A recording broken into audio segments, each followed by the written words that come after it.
વડોદરા શહેરમાં મોહરમની 9મી તારીખ એટલે કે કતલની રાત કે જ્યારે શ્રદ્ધા અને પરંપરા સાથે ભવ્ય જુલુસ નીકળ્યા હતા.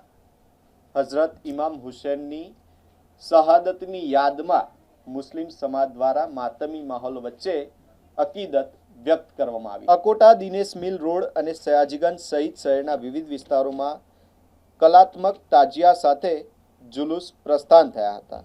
યા હુસૈનના નારાથી સમગ્ર વિસ્તાર ગુંજી ઉઠ્યો હતો અને મોટી સંખ્યામાં અકીદમંદો જુલુસમાં જોડાયા હતા.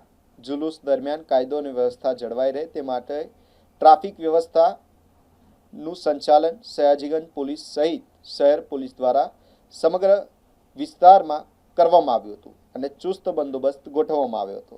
પોલીસની દેખરેખ વચ્ચે સમગ્ર જુલુસ શાંતિપૂર્ણ માહોલમાં સંપન્ન થયો.